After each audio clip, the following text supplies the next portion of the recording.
दोस्तों, जय भीम, नमो बुद्धाय। भगवान बुद्ध ऐसे विश्व में अकेले शास्ता हुए हैं जिन्होंने अपने लिए कुछ भी इच्छा नहीं रखी।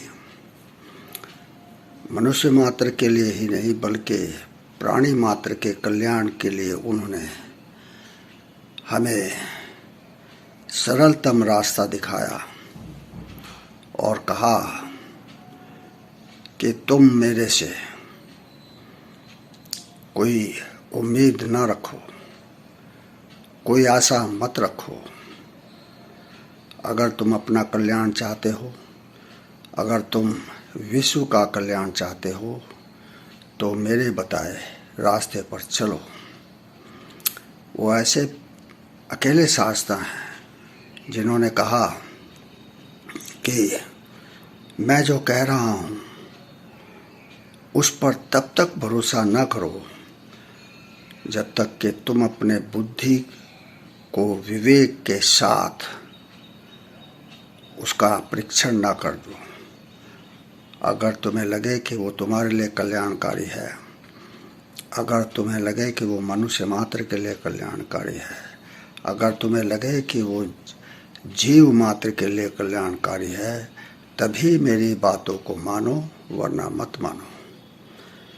ऐसा कोई शास्त्र, ऐसा कोई उद्धारक, ऐसा कोई महामानव, ऐसा कोई अवतार, ऐसा कोई आसमानी ताकत नहीं हुई है जिसने इतने स्पष्ट शब्दों में कहा कि जो मैं कह रहा हूँ उसको अपने बुद्धि और विवेक से परखो और फिर मानो। इसीलिए भगवान बुद्ध का जो संदेश है वो पूरे विश्व में फैला हुआ है। धम्म ध्वज वाहक प्रियदर्शी सम्राट अशोक का हमें एहसानमंद होना चाहिए कि उन्होंने पूरे विश्व में अपने राजदूत भेजकर, अपने संदेशवाहक भेजकर इस धम्म को फैलाया। उन्होंने बौद्ध धर्म ग्रहण करने के बाद यह प्रतिज्ञा की कि मैं तलवार के बल पर नहीं बल्कि शांति और प्रेम के बल पर विश्व विजय करूंगा, और इसको उन्होंने चरितार्थ किया। सम्राट अशोक के अवशेषों को, सम्राट अशोक के संदेशों को मटियामेट करने का बहुत प्रयास हमारे देश में हुआ है, लेकिन वो ऐसे दूरदर्शी सम्राट थे, उन्हें पता था कि आने वाले समय में कुछ ऐसे जो है दुष्ट आत्मा, दुष्ट पुरुष, दुष्ट शासक ऐसे आ सकते हैं जो मानव के कल्याण का विचार ना करें और सिर्फ अपने शासन के बारे में ही, उसको बढ़ाने के बारे में ही विचार करें और कार्य करें। इसलिए उन्होंने शिलाओं पर अपने संदेश लिखवाए।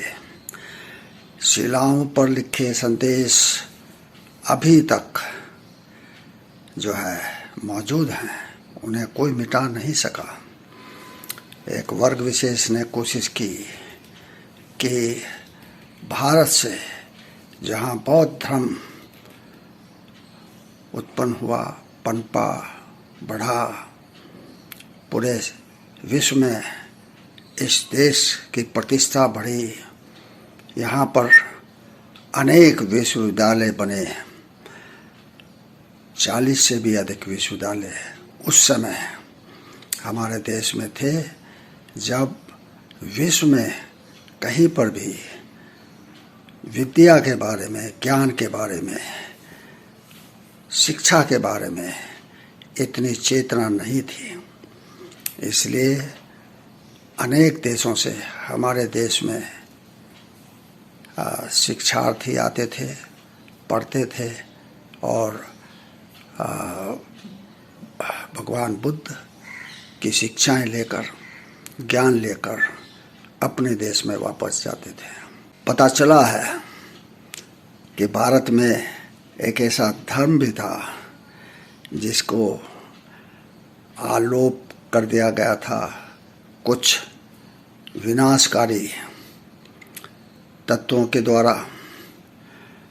उन्होंने ही बौद्ध धर्म को हमारे देश में धरती से खोज करके बाहर निकाला और इस धर्म को परवान चढ़ाने में, इस धर्म को हमारे देश में फैलाने में और इसको पुनर्जागृत करने के लिए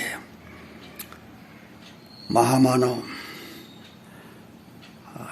डॉक्टर भीमराव अंबेडकर, जिनको मैं मैत्रेय या बुद्ध भीम कहता हूँ, क्योंकि उनका जो ज्ञान था वो असीम था और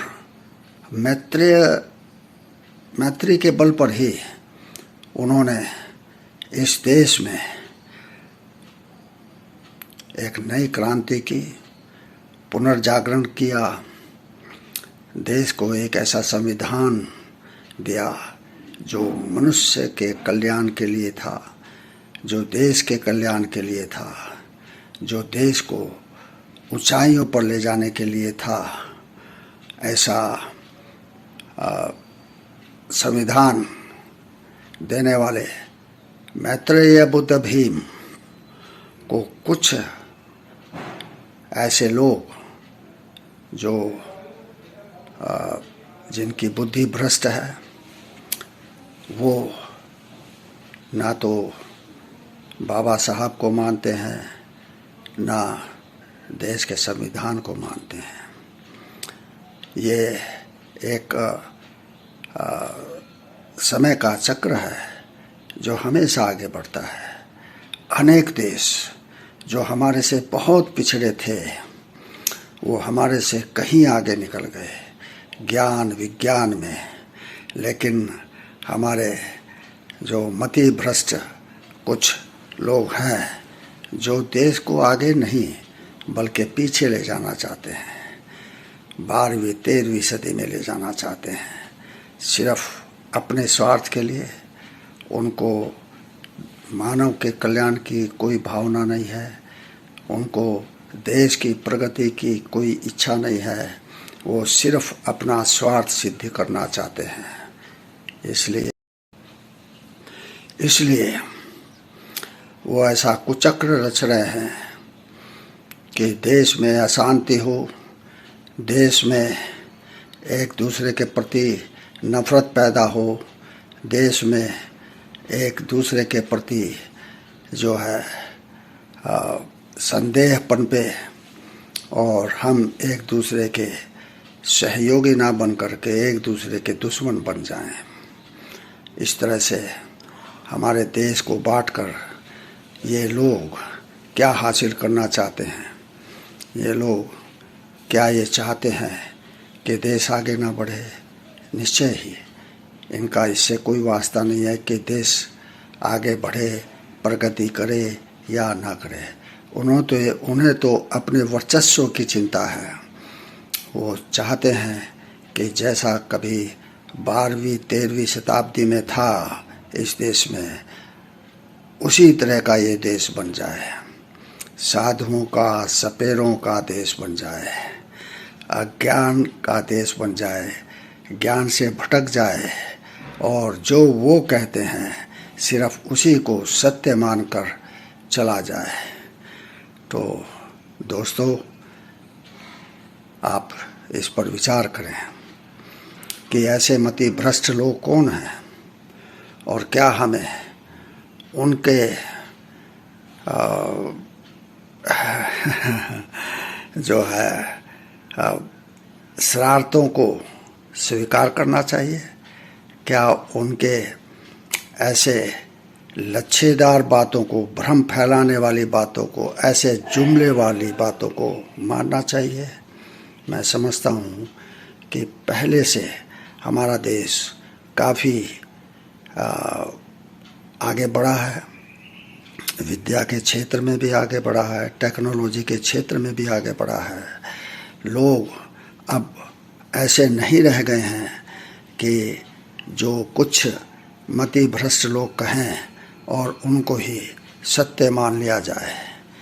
इसलिए मेरा आप सबसे आग्रह है कि देश की जो इस समय विषम परिस्थिति है उसको परखें, जानें और भगवान बुद्ध के बताए रास्ते पर चलकर इस देश को प्रगति के पथ पर आगे ले चलें।